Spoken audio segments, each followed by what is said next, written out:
Chapter 12।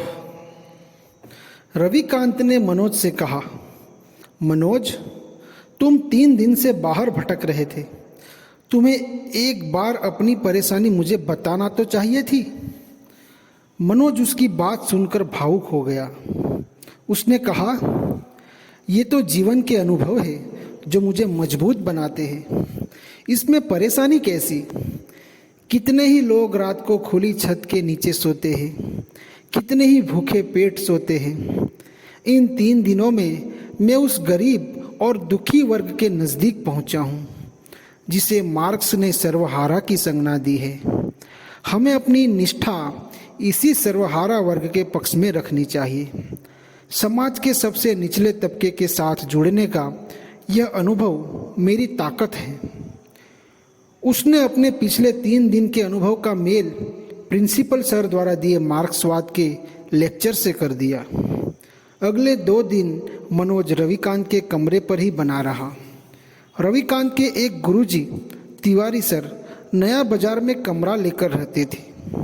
वे नया बाजार में ही एक हॉल किराए पर लेकर इंग्लिश स्पीकिंग और ग्रामर की कोचिंग चलाते थे। उसने मनोज से कहा, तुम सबको छोड़ो, तिवारी सर को एक रूम पार्टनर की ज़रूरत है। उसके कमरे का किराया 500 रुपये है। आधे तुम दे देना, वे तुम्हें इंग्लिश भी पढ़ा दिया करेंगे। मनोज को यह प्रस्ताव अच्छा लगा। वह त्रिलोकी के कमरे से अपना सूटकेस और दरी लेकर तिवारी सर के कमरे पर आ गया। तिवारी सर नाटे कद के 30 साल के युवा थे। वह काले रंग का मोटा चश्मा लगाए थे। कोचिंग में बैठे बैठे उनका पेट निकल आया था। वह कोचिंग पढ़ाकर आने के बाद थककर अपनी चारपाई पर आराम कर रहे थे। मनोज ने उन्हें इंग्लिश का गुरु मानते हुए उनके पैर छू लिए। उसे उम्मीद थी कि उसकी इंग्लिश अब सुधर जाएगी। उसने अपनी दरी को जमीन पर बिछा दिया। अब गुरु व्यासपीठ पर और शिष्य उनके चरणों में बैठे हुए दिखाई दे रहे थे। उसे एक स्थायी कमरा और एक योग्य इंग्लिश गुरु मिल गया। तिवारी सर को एक वर्कर मिल गया। अब मनोज की नई दिनचर्या शुरू हो गई। सुबह 7 बजे दूध गर्म करके गुरुजी को देना, सुबह शाम खाना बनाना। गुरुजी कोचिंग से थके हारे आते और आकर अपनी चारपाई पर लेट जाते। एक शाम उसने गुरुजी से कहा, सर, मुझे मैकबेथ पढ़ा दीजिए, मुझे कुछ भी समझ नहीं आ रहा। थकान महसूस कर रहे गुरुजी ने कहा, पढ़ा देंगे। आज तो मैं बहुत थक गया हूँ। एक काम कर दो, मेरे तलवे दर्द कर रहे हैं, थोड़ा दबा दो। गुरु की सेवा करने में मनोज को कोई संकोच नहीं था। इस सेवा के द्वारा से ही ज्ञान की प्राप्ति होगी, इतना वह जानता था। उसने गुरु की आज्ञा का पालन उनकी उम्मीद से भी बेहतर तरीके से करना चाहा। एक बाल्टी में गर्म पानी लेकर गुरुजी के पैर उसमें डाल दिए और रगड़ रगड़ कर तलवों की मालिश करने लगा। मालिश का आनंद लेते हुए गुरुजी ने उदार होते हुए एक प्रस्ताव दे दिया। लिटरेचर से पहले ग्रामर और स्पीकिंग सीखना जरूरी है। तुम कल से शाम 7 बजे बेंच में आ जाया करो। नया बैच है, सब तुम्हारी उम्र के लड़के लड़कियां हैं। मनोज को यह प्रस्ताव उपयोगी लगा। गुरुजी उसे फ्री में कोचिंग देने वाले थे, इसलिए उन्होंने नहाने के बाद अपने कपड़े धोना बंद कर दिए। मनोज बाथरूम में नहाने जाता तो पहले गुरुजी के चड्डी बनियान धोकर डाल देता। शाम को वह इंग्लिश की कोचिंग जाने लगा। 1 घंटे की क्लास में 15 मिनट इंग्लिश की पढ़ाई होती थी। शेष समय में इंग्लिश के नाम पर लड़के लड़कियों का जमावड़ा ही अधिक होता था। गुरुजी प्रेजेंट टेंस से क्लास शुरू करते थे और 3 महीने में पास्ट टेंस से होते हुए फ्यूचर टेंस तक पहुंचते थे। गुरुजी इंग्लिश का अखबार या कोई मैगजीन ले आते थे, जिसे लड़के लड़कियां पढ़ते और गुरुजी उसका अर्थ बताते। गुरुजी जानते थे कि इंग्लिश सीखना एक अनंत प्रक्रिया है। इसमें जल्दीबाजी नहीं करनी चाहिए। धीमी गति से सीखने पर ही यह विदेशी भाषा समझ आ पाएगी। इसलिए गुरुजी को इंग्लिश सीखने और बच्चों को सीखने की कोई जल्दबाजी नहीं थी। 10 लोगों की क्लास में 4 लड़कियां और 6 लड़के थे।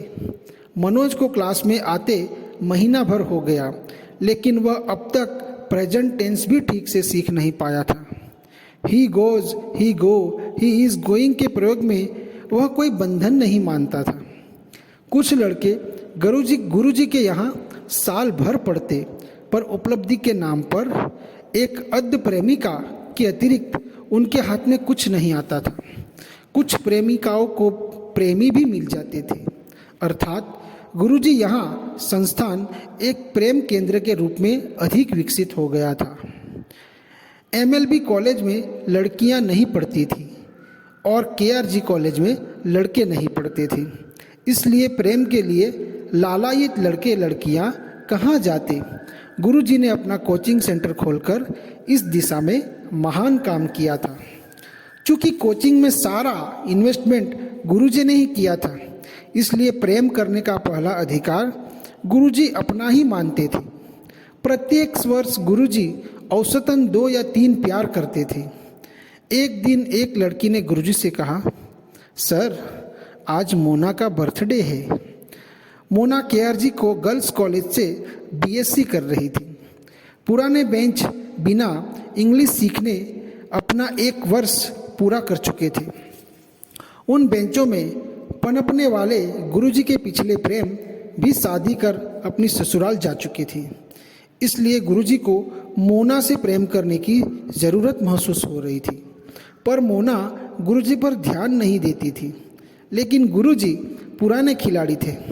जन्मदिन प्रेम को प्रारंभ करने का बढ़िया मौका हो सकता है, इसलिए प्रेम के लिए उतावले गुरुजी ने क्लास में रेंगती हुई इंग्लिश को रोक दिया और एक लड़के से कहा, अरे आज मोना का बर्थडे है और तुम लोग हाथ पर हाथ धरे बैठे हो।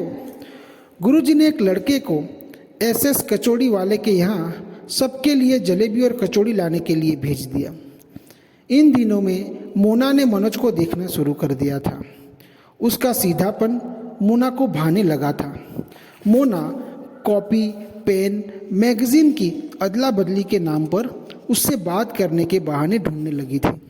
मोना ने मनोज को कचौड़ी देते हुए कहा, लीजिए। उसने मोना से कहा, हैप्पी बर्थडे।